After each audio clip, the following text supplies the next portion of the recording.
Day 999 of the Ukrainian War Map, also known as the Russo-Ukrainian War. Juzzie here, and today is another update as I take a simplified and down-to-earth approach to some of the most important happenings on the ground in Ukraine. So starting off, we'll take a look at those Russian losses, as currently Russia sits on more than 722,000 military personnel losses, representing an additional 1,560 in the past day.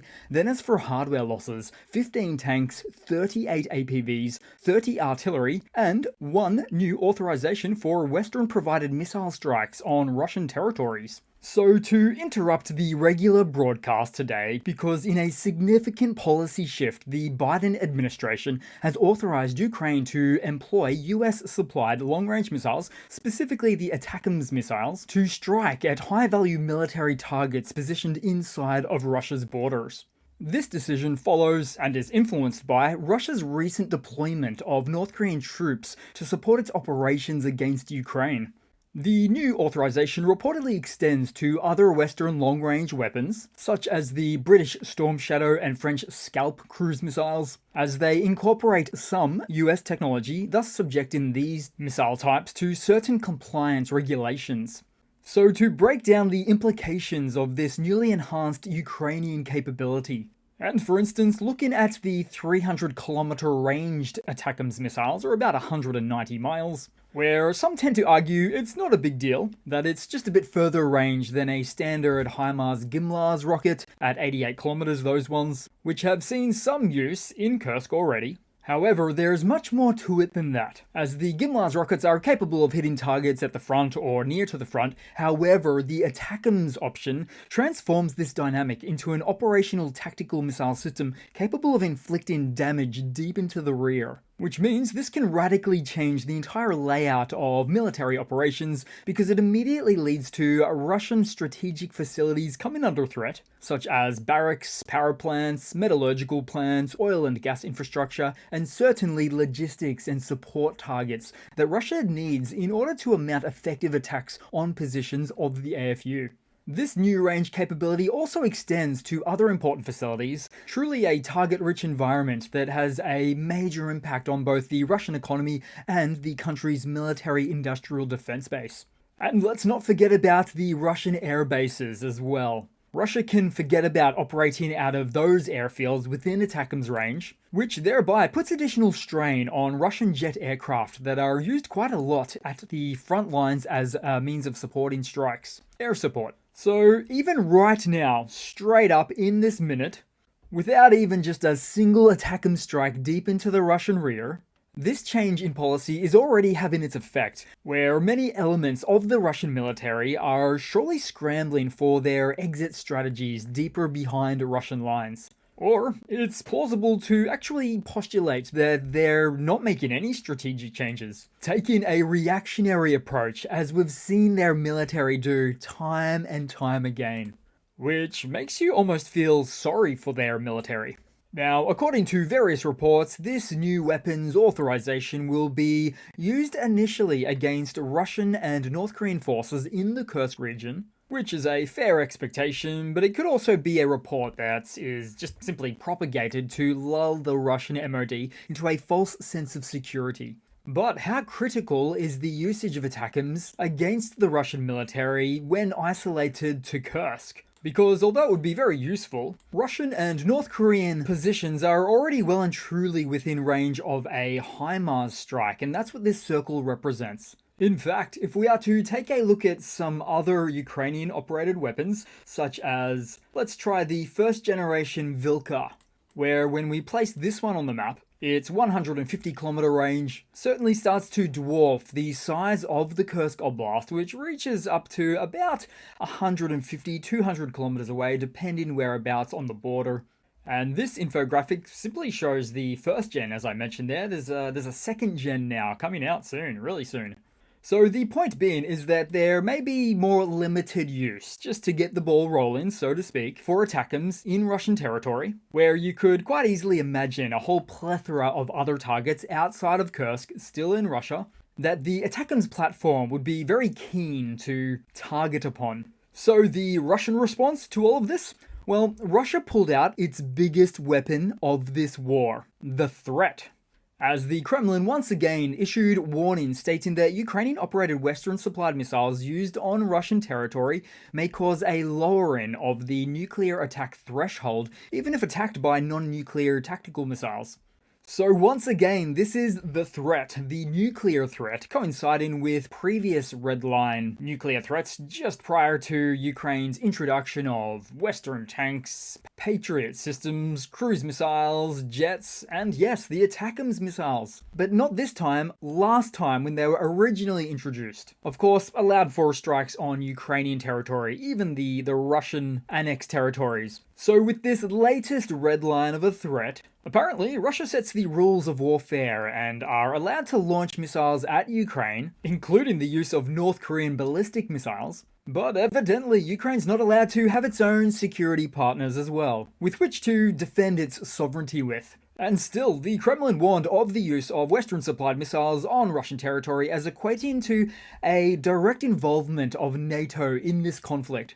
For instance, Vladimir Jabarov, a Russian deputy chairman of the Foreign Affairs Committee, described the decision as a significant step towards the beginning of World War III. But with this threat of World War III, it ironically somewhat downplays tensions, as opposed to, say, a nuclear threat. Because when you define a world war, it means there's mass global mobilization, there's multiple global theaters of war, and there's the direct military involvement of all major global powers, and most of the rest, which all helps to define what a world war is. And yet, Russia lacks the strong military alliances capable of significant global mobilization. It has longtime ally Belarus, who is realistically a small country of about 9 million people, that's been avoiding going on the offensive into Ukraine with Russia and avoiding it like the plague.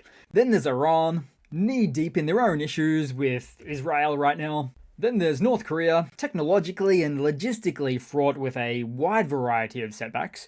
Then there's China, who, despite its strategic partnership with Russia, is unlikely to intervene militarily due to its strong focus on economic stability that it needs more than ever right now, and for maintaining global trade relations, something for which they're largely dependent. And so, not to mention avoiding direct confrontation with the United States and NATO or the EU, something that would only lead to heavily destabilizing its long-term geopolitical interests and even its short to medium-term interests. So to summarize or simplify all of that, when querying Russia on the topic of their World War III suggestion, one could ask them, you and what army? Where an honest response could be, the army almost entirely bogged down fighting against Ukraine. Then as for the Ukrainian response on all of this, where President Zelensky, who has long advocated for the use of Western-supplied long-range missiles to target Russian positions beyond Ukraine's borders amid relentless missile attacks from Russia, expressed gratitude for this latest development in their ability to defend themselves, with Zelensky remarking, quote, "The missiles will speak for themselves." Which is no doubt a reference to Vladimir Putin, who has shown little interest in respecting former peace deals or future negotiations that don't align with the Kremlin regime's rigid and self-serving vision of control. Then to fill in a few map updates for today, and we'll start out in Russia to Moscow, as Russian air defense intercepted multiple drones, according to their mayor, where it was stated that multiple drones were shot down in a number of districts, around or beyond the city, then southwest of the map and still within Russia with the same sentiments expressed, where Russian authorities also claim to have shot down 26 drones in the Bryansk region. Now, it's very difficult to verify all of these claims, and even if some of them happened at all. Then we'll head to actually still within Russia, into Kursk, where there's been some renewed activity on the northwest sector of this map, especially around the Snogost River, where Russian forces have been attempting to achieve a bridgehead beyond the river at Dorino. We might need to zoom right in for that one there. Here we go, Dorino. And then, so as a direct result of some of these northwestern engagements, Ukraine's 225th Assault Battalion reports the destruction of Russian tanks and infantry fighting vehicles, following another unsuccessful mechanized offensive. Then to Kharkiv, the front lines, where Russia is still working on Ukrainian positions at the Koliznikivka settlement. Need to zoom right in for that one there. But then also the Krylikivka settlement to the south. So they come in with their mine-rolling turtle tanks, but here's another that didn't fare too well. Not too well at all. Then headed south on the map through on a bit of a different angle, as Russia's foreign ministry warns it may expel UN monitors from the Zaporizhia nuclear power plant at Enerhodar, stating that the IAEA, or the International Atomic Energy Agency, experts can only stay as long as their presence is deemed justified, whatever they're trying to communicate by that. After all, UN monitors, their very presence was already justified when they finally made it in there due to the very obvious existence of a very active conflict battle zone. Then headed across to a little bit of separate news for today, really. So what I'm going to do here is a rapid-fire economy news segment. There's just so much of it. It's just ridiculously getting out of control, as Russia's economic state of affairs leads to no shortage of stories we're coming across. So looking at the first, as Russia faces escalating economic turmoil as the Russian staple of potatoes has increased in price, surging to 74% since only January this year.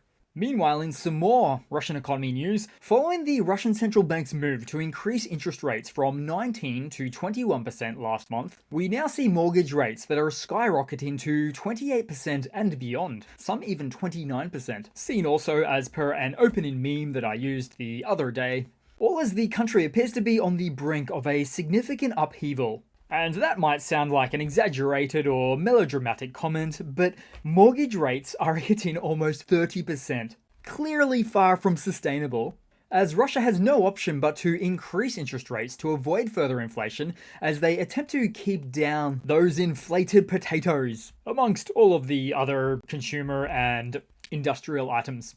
Then as for some more Russian economy news, Russian railways halt cargo transportation. Russian railways being the state-owned rail network infrastructure, where this halted cargo is leaving major terminals in the Moscow Oblast overwhelmed and unable to receive containers for over 12 days now, with over 40% of cargo headed east undelivered, with delivery delays being stretched to a month or more now, creating a critical backlog of abandoned trains across key routes. Some attempts have been made to circumvent part of the issues experienced, with rail carriages now being moved by truck, which is something that's likely on a problematic trajectory come wintertime, with those harsh road conditions. Then for some more economy news, the Russian ruble is said to currently hold less value than popular video game currencies, where the value of the currency has just reached a 13-month low of over 100 rubles per USD. And something that would be higher if not for the Russian central bank's intervention with interest rate hikes. But as we've seen, that's caused its own set of serious challenges as well. Then headed across to a quick 2-second funny, super quick one to round it all off today, guys, as Russia's turtle tanks continue their technological advancements. This time we see this latest monstrosity, originally a T-62 tank, so quite an old tank already, and now something of a taped together trash heap that clearly didn't live up to its protective promises. And see those ERA bricks at the front? Well, we just discovered a recent T-90 tank, the best tank Russia has to offer, with reactive armor blocks of its own, but inside, literally bricks. So I see no reason to suspect otherwise for this tank either. Absolute garbage. So that's it for today, guys. Thanks again for watching. Please continue to like, comment, subscribe, support, all of those helpful things for the channel. Helps boost out the channel there as well. And I do hope to see all of you guys there in the next one. Cheers.